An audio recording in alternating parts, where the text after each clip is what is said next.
The Death of the Gods, the new global power grab, describes Carl Miller's groundbreaking journey to track down and expose one of the most important things that shapes, guides, and limits each of our lives: power.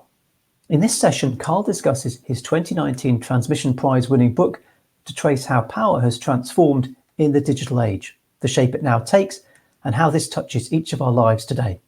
Join Carl now as he's interviewed by the host of the Futures podcast, Luke Robert Mason.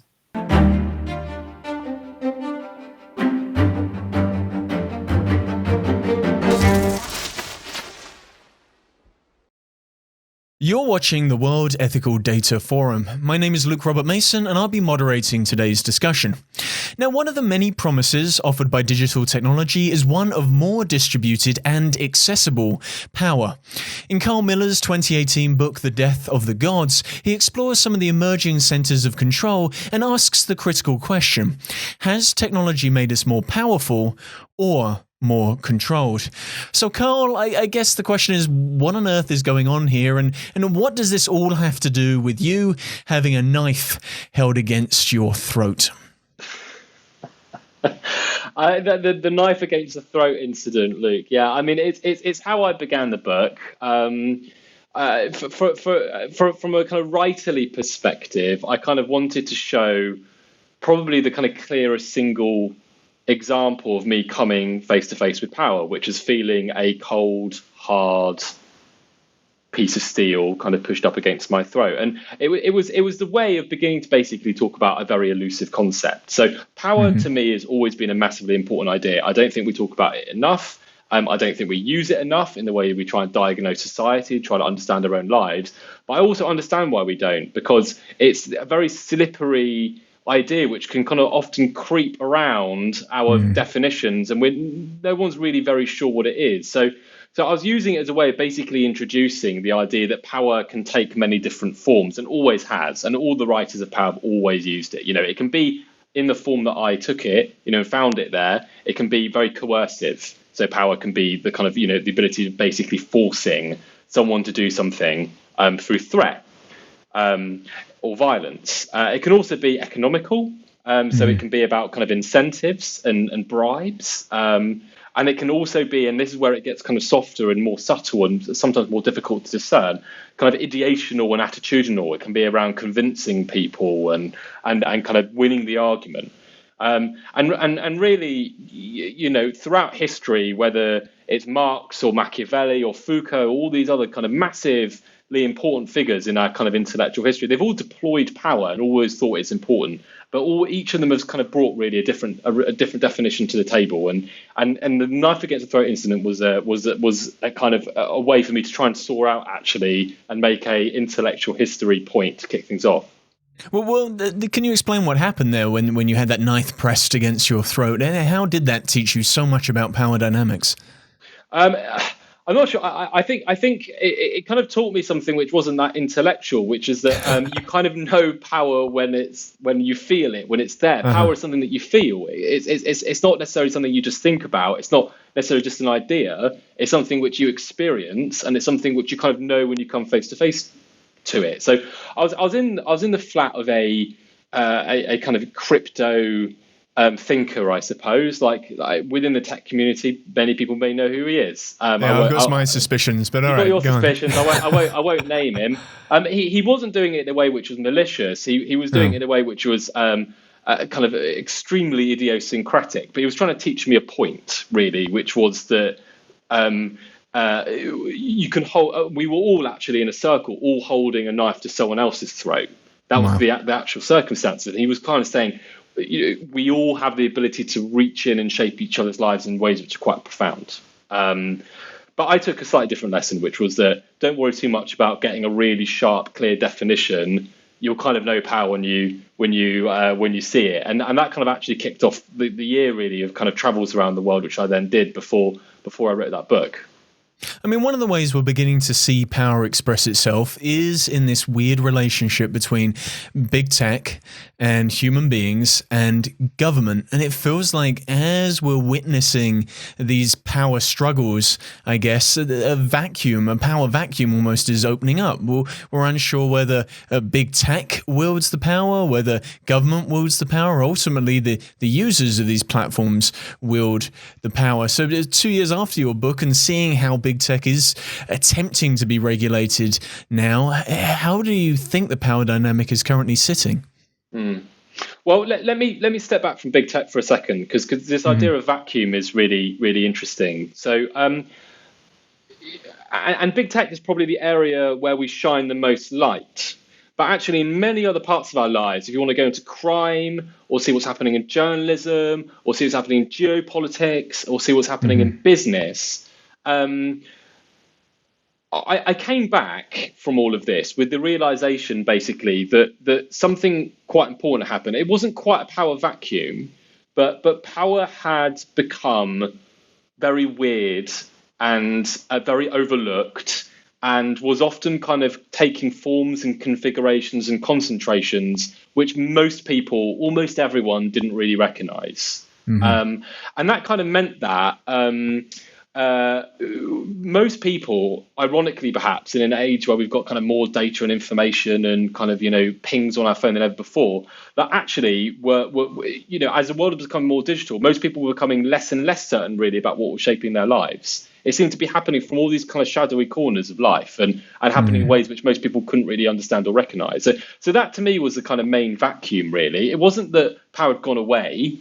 Certainly power had kind of gone from one place into a series of other places often, but as it had done so, it had done it in ways which via technology was quite camouflaged to most people.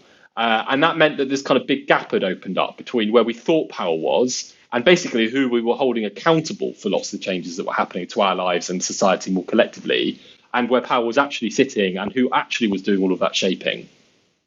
Well, who is doing that shaping? Because yes, we're told that we have access to all these digital tools now as users, and we're more powerful than ever to put our voice out there. But when push comes to shove, there's a realization, in actual fact, we're still users of a platform whose sort of social bubbles and social realities that they're creating through the way in which those platforms operate. We're really beholden to that. This isn't a truly egalitarian thing, although we can all put our detritus and our thoughts onto the internet, and that's not necessarily a good thing when it comes to the question of power, is it? No, it's not. No, exactly, Luke. And so lots of people seem to be taking power, as I saw it in 2018. I think probably those trends have simply accelerated and become a bit clearer today, if anything.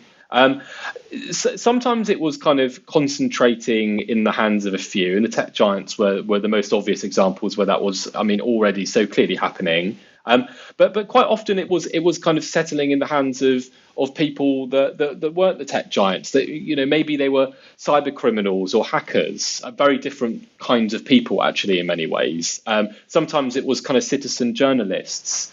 Sometimes it was the people that had commit power onto the GitHub repo for Bitcoin. There were lots of people that seem to have taken power and basically were living lives which you simply couldn't imagine without technology and computers. And these weren't necessarily people that were typically powerful in a kind of more classical sense of the term. They didn't come out of the big institutions, and sometimes they were actually dead set in undermining those self-same institutions. But it wasn't most of us. I think that was one of the impressions I really came back with. Because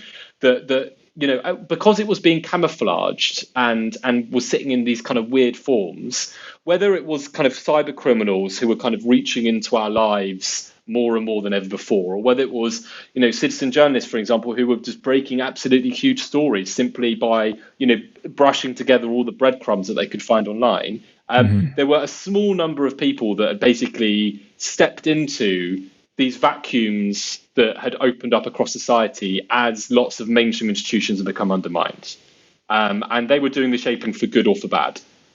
And that's the problem, because you can hold power accountable thanks to these tools, but the reality is these individuals and these organizations, they still have power. There is a weird dynamic there. There's no transition of power necessarily. It's just everybody's slowly becoming more powerful, and it feels like when everybody has access to tools of power, then nobody does, because we're constantly caught in these power struggles and nothing useful comes of it. I think sometimes that's right, but sometimes actually it's not the case that all of us are becoming more powerful. It's rather that there are very small groups of people that are kind of making decisions which matter for all of us in ways which are far less transparent or accountable or even well known than ever before. And I'll give you an example of this. So this, I don't know if everyone remembers this, but the San Bernardino attack. It was a terrorist attack, awful terrorist attack in the United States, and it kind of led to this big confrontation between Apple and the FBI. The FBI badly wanted the data on the attacker's phone. They were trying to work out whether there are other people involved, and Apple just wouldn't hand it over. And it eventually turned into a very bitter series of court cases. And that's where we normally think that power there, around this crucial question of public safety versus privacy should sit. You've got free, open justice, public courts, a judicial process, political oversight, and you kind of hope and expect really that these processes that we've created for centuries now kind of will determine that kind of decision. But it was a sideshow. So the real thing that determined the outcome of this confrontation was that Apple, at the same time as fighting the case in the courts, were quietly baking end-to-end encryption into their phones. Mm-hmm. And when that was all in, they could turn around and say, we literally cannot give you the information that this court order they lost the case is telling us that we need to give you. And then the FBI turned around and they'd also be working on their technological solution, and then they hacked the phone using a 0-day, which they very, very expensively bought. So that shows us something which I think is far more universal and far more important, which is that we tend to think that these really important decisions, which often balance extremely important public goods, which matter to all of us, are happening in places like public debate and in the political arena, in the courts. But actually, it's something else. It's something that I would call dueling technology. Often, you go to DEF CON, you see this all the time, dueling technologies, privacy tech versus surveillance tech, or decentralization versus centralized platforms. Time and time again, you'll see, technologies which support the state versus technologies which undermine the state. You see these dueling knots of technology which are competing with each other for what it is possible to do in the world today. Is it possible to stay hidden, or is it not? That's the privacy versus surveillance technology struggle. And actually, on both sides of that is small bunches of people basically working in a completely permissionless way to try and develop technology to make a given outcome more or less possible to happen, more or less likely to happen. That's kind of where I often see power really sitting. And that is miles away from most people's knowledge. Like, most of us don't even really know these fights are happening. But isn't that a good thing, though, that there's almost a Mexican standoff between two types of power, big tech and, I guess, government, in the case of the Apple phone example that you've just given? I mean, the way they hold each other accountable is that very Dr. Strangelove way of making sure they both have a certain degree of power to hold each other accountable consistently and constantly. And I guess, just the users of technology get caught up in the middle of that, I guess.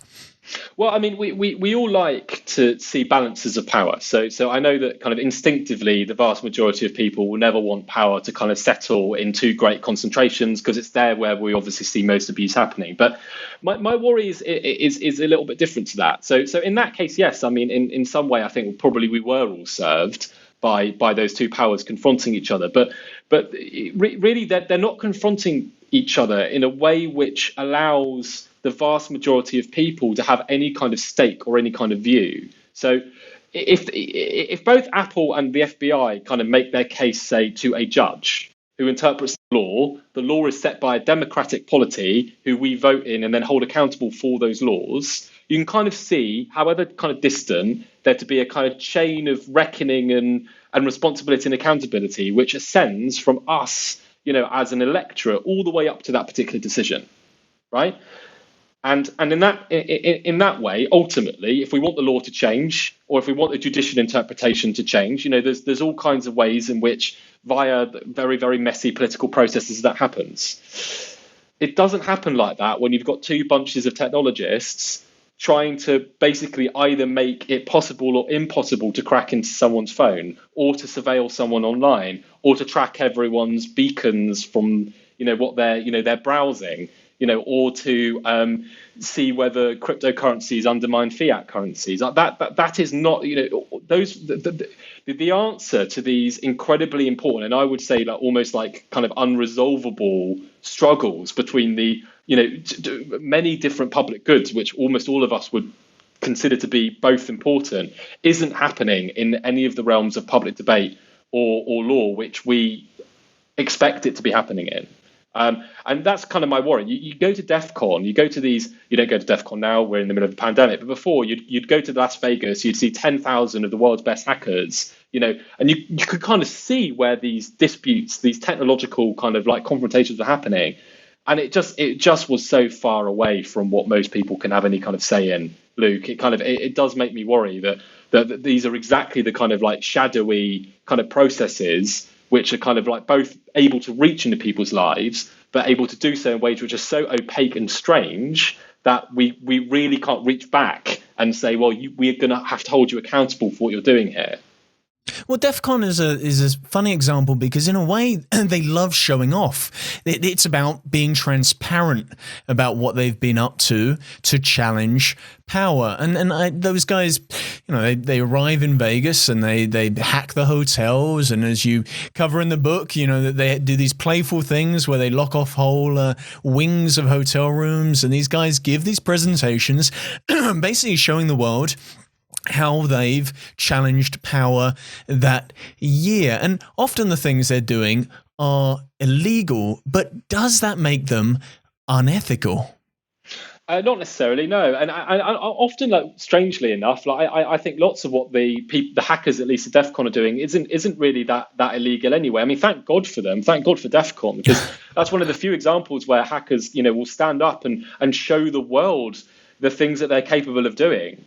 And they often actually do that, I think, in an extremely altruistic way. Partly it's ego, and thank God for hacker ego, because it's only because of that we kind of understand much of this world. But they're also doing it, genuinely, I think, often to expose vulnerabilities and flaws which can hurt a huge amount of people, so that those flaws are fixed. And actually, the bad guys at DEF CON are not the people on the stages that are revealing how you can hack a laptop using light, or sound you can't hear, or light you can't see. And I saw that. I literally saw laptops, including the one I'm using now, being hacked by light, and sound and everything else. To them, it's the manufacturers that just don't step in and patch those holes and protect people in the way that they should, and arguably they have a duty of care to do so. But I don't think hackers are unethical. I mean, not as a group. I think they sit on all sides of ethics and all sides of politics as well. You've got hippie hackers, fascist hackers, white hats, grey hats, black hats, all mixing up together in a place like DEF CON. Yeah, it just goes to show that power isn't as easily definable as I guess we thought. And one of the battlegrounds for power right now feels like the battleground between the government and big tech. And I know that's being covered a lot during the forum this week. And really, I guess, what do you think that relationship is starting to look like? Where do you think the power sits? Because even though government can call for legislation and to a degree hold big tech accountable, when you watch these examples of how Zucks is being called in front of Congress, you can actually see the power dynamic almost change. They realize that in actual fact, democracy is beholden to these guys, not the other way around. And that's the reason they can kind of hold themselves with such contempt of government. So, how do you think this whole thing is gonna pan out eventually? I mean, I've got a lot of people that I blame for all of this mess that we're in at the moment. I mean, firstly, we wasted 10 years. So the idea that there needed to be an extension of democratic, legislation and regulation onto the online world to govern not least elections and how they should happen online, but then, of course, the way in which information flows around these platforms and the social consequences that would have. That was obvious 10 years ago. It was absolutely obvious 10 years ago. And from that point till now, democracies around the world have basically, I think, wasted a lot of time asking nicely for tech giants to, sort out the problems which, in many ways, their platforms have created.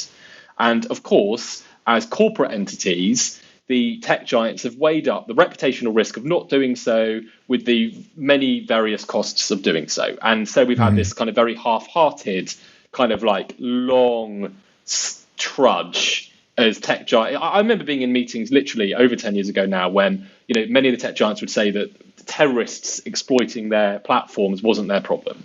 And of course, we're miles away from that now. And especially over the pandemic, the tech giants have become much more aggressive about online harms. But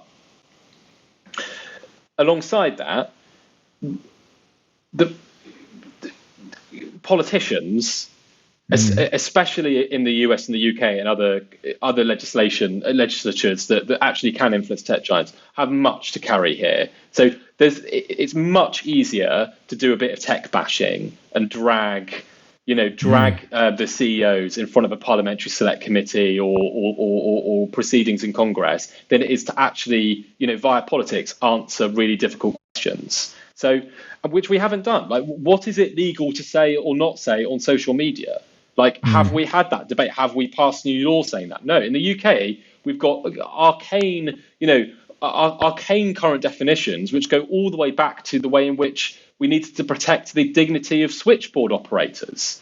On our statute books today, it's illegal to knowingly lie on a public communications system. It's punishable by 2 years in prison. Can you believe this? I mean, rather than just tell the tech giants to sort it out, like democracies need to sort out what and what not they want and will allow their citizens to do online. So we've had a lot of tech giant bashing.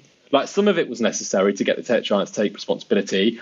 Much of it, at the same time as trying to get the tech giants to take responsibility, actually really represented a lack of the taking responsibility by democratic polities. And in doing so, of course, we saw another transition of power. Every time we asked the tech giants to sort out a problem, we actually gave them lots of power to both define the problem, define the solution, and to see it empirically play out across the platform. And at no point really were democracies, kind of saying, like, here's how you can sort the problem out, here's what we want you to do, here are the limitations. You need to do this if you want to operate within our market.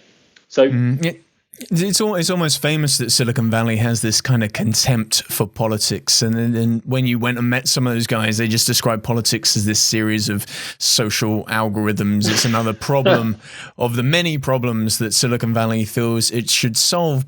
And there's some interesting experiments that could be done there. I mean, seasteading institutes, they on paper look like a horrible idea, but the idea of doing research and innovation in international waters where there is no regulation, well, that might bring about some interesting results. It might be an interesting way to experiment with different models of power. Did you agree, Carl, or do you think that's just a terrible idea? Well, so when I met Patrick Friedman, the president, I think, or certainly head of the Seasteading Institute, I was really prepared to dislike Patrick and really hate seasteading. Because Patrick is a libertarian. And I thought the entire project going into conversation with him was basically going to be some way of ducking tax. That's what I really thought. I thought this was going to be about tech giants trying to not pay tax. So I thought the idea was basically going to be they're going to build this island in the middle of nowhere, headquarter themselves on this island, and that'll be that, and their vast and untold billions can even be more efficiently siphoned there without having to pay for, any kind of annoying public goods that the rest of us might use. But, I mean, that I actually didn't think really that was what was happening here. I mean, Patrick made a very good point that there's plenty of ways of dodging tax without having to go through the expense and difficulty of building your own island. There's far more conventional and well-proven ways of doing it than that. Really, like it was quite compelling. I mean, like to hear his telling of it, they knew there was this political problem, which is that you just couldn't innovate with different political systems. So, they saw that as like the problem of legacy technology. I didn't quite buy the way in which they would translate everything that was social or political into basically a technological metaphor, but this is their way of thinking. So they were like, well, we've got this legacy system and we might want to upgrade it, but we can't without getting rid of the legacy system. So that's a political problem. How are we going to solve it? And their solution was, well, we're going to try and turn it from a political problem, which human beings actually are very bad at solving typically, into an engineering problem, which human beings are much better at solving. So apparently. Well, yeah. So can we basically turn the problem of not being able to start a game of politics and experiment into the problem of building new land on the ocean? Much easier to solve that. And their idea was basically we're gonna build these seasteads, and this is basically floating land on the ocean. And then, we over time will allow this, kind of system to develop where entirely different systems might be tried on these different seasteads. You might have a communist seastead over there. You might have a completely libertarian seastead over there. Everyone's free to move around the different seasteads as they wish. They can detach their floating factory, at some point, and float it over to the communist one if they want. And eventually, they thought over time, maybe we use that to kind of repatriate some of those ideas back onto the mainland.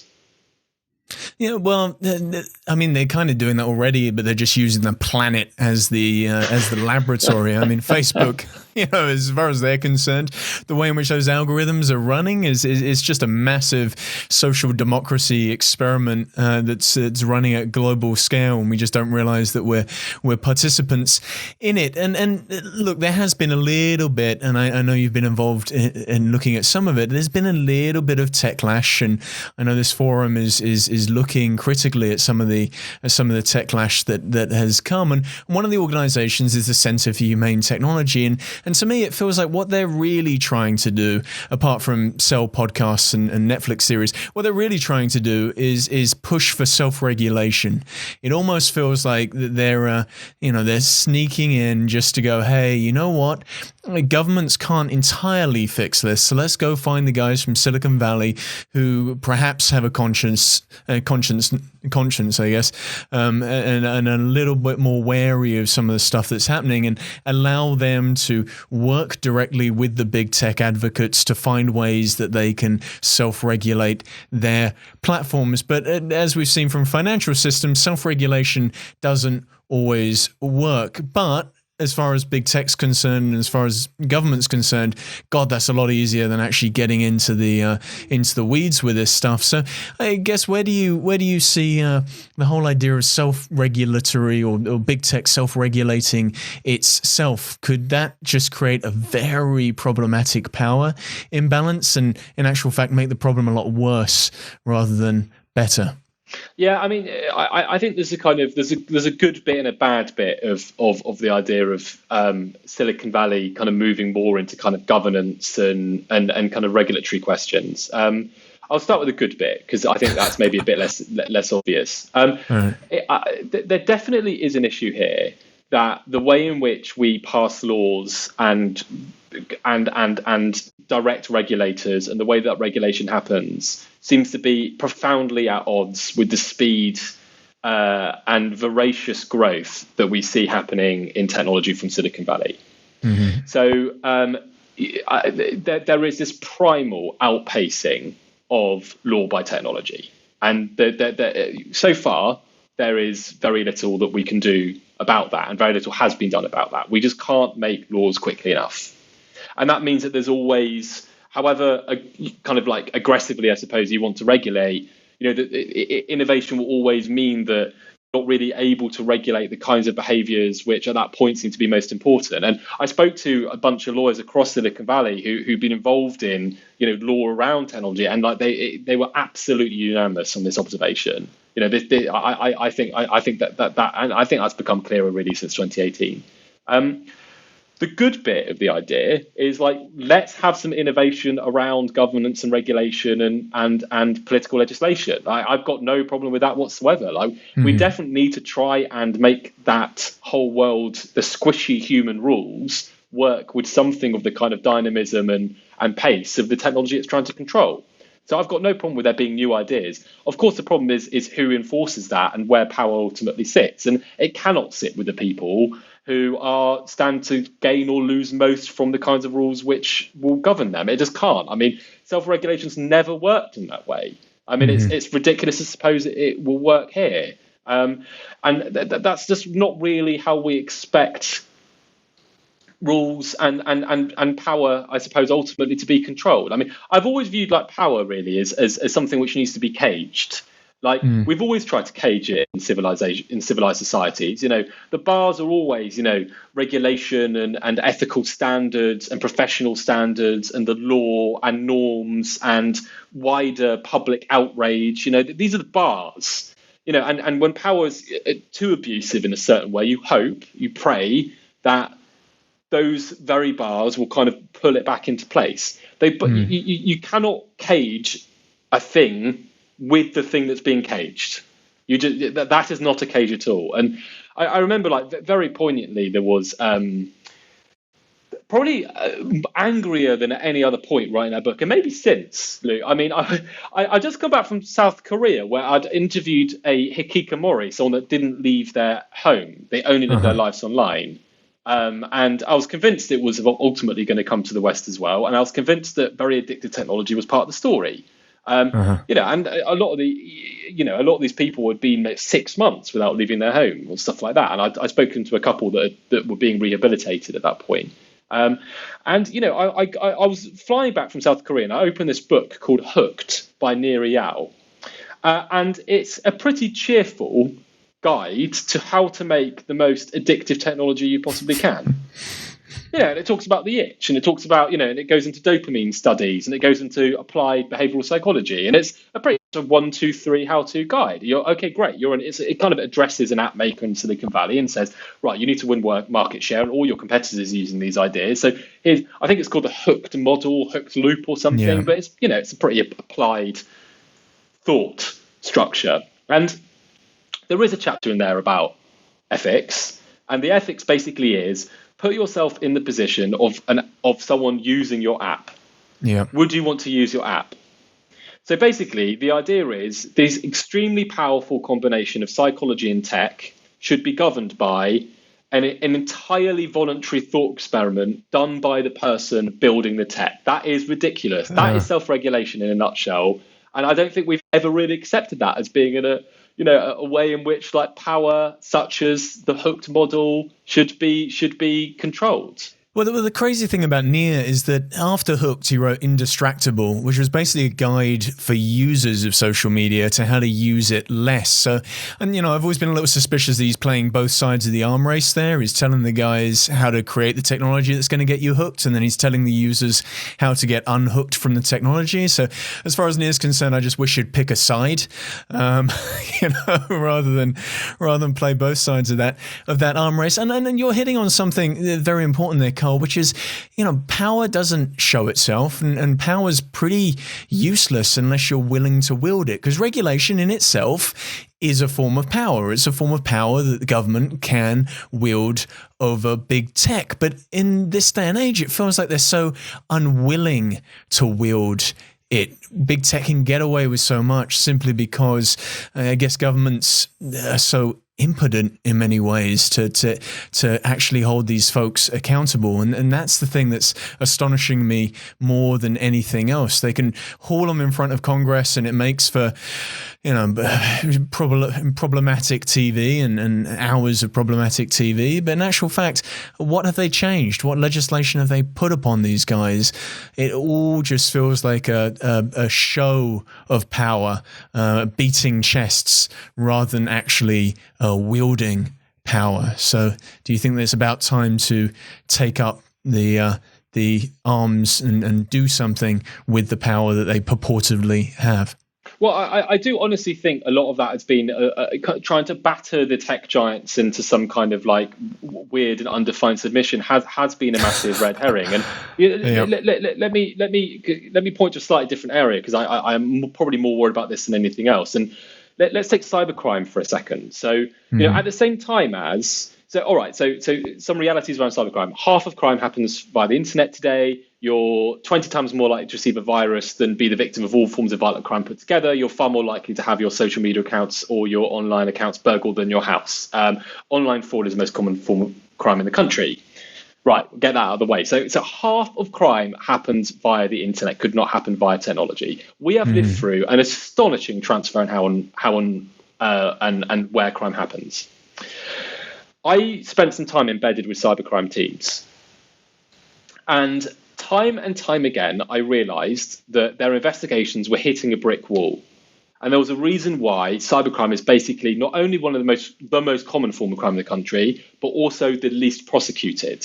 And it is because investigation after investigation hit this brick wall of geography. It wasn't skills or technology. It wasn't that the police were idiots or couldn't do their jobs. Actually, one of the best hackers I've ever met was working in the police, and he was trying to track down these people. It was that you had because of the internet, crime was passing unbelievably easily across borders. So when you tried to piece together an investigation, you had victims in one country, perpetrators in a second and a third country, you had evidence sprayed across a fourth, a fifth and sixth country, and police forces are split into 43 local constabularies in the UK, and that's where the vast majority of crime is investigated. And police officers in these, in a cybercrime team, in a small constabulary, just couldn't reach across borders, and bring all of these things into a British courtroom. All too often, if the cyber criminal, might have victimized 10,000 vulnerable British pensioners, if they were living in Russia or former Soviet Union, there was absolutely no hope for them to be brought into a British court. But often it didn't even have to be that. It's simply that the server that they used would be sitting somewhere which was uncooperative. So I went away from this thinking, we are living through the most worrying and astonishing crisis of law enforcement in the history of modern policing. That the way you would organise the British police to deal with this is the opposite to the way that it's currently dealt with. So you wouldn't have 43 mini cybercrime teams. You would have one big, nasty, extremely well-funded, national body that could set up all these relationships and corporations around the world that would be talking constantly to GCHQ, that would have very clear laws about when and how they would get data and when they couldn't. Has any of that happened? None of it's happened. Actually, what I heard in the events I used to go to before the pandemic was a series of senior police officers sometimes saying, like, cybercrime isn't our problem. So we have, politicians will batter Facebook, and will batter Twitter, and will say they need to take responsibility. But actually, no one is taking responsibility for the root and branch reform of the police force, something which obviously has to happen. I mean, it self-evidently has to happen, which would be difficult, expensive, costly, and no one's willing to make that kind of spend that kind of political capital, I suppose, or go through that kind of trouble to actually begin to make the kind of reforms that we need across society, which have nothing to do with the tech giants, which will start to make us a bit safer. Well, Carl, I wish we had the power to continue this conversation, but unfortunately, we do have to end it there. And as always, the conversation continues on the Twitter hashtag WEDF2021. You can follow Carl and all his work using the links in the digital program. My name is Luke Robert Mason, and on that note, Carl, I just want to thank you for your incredible contribution today. Thanks very much, Luke.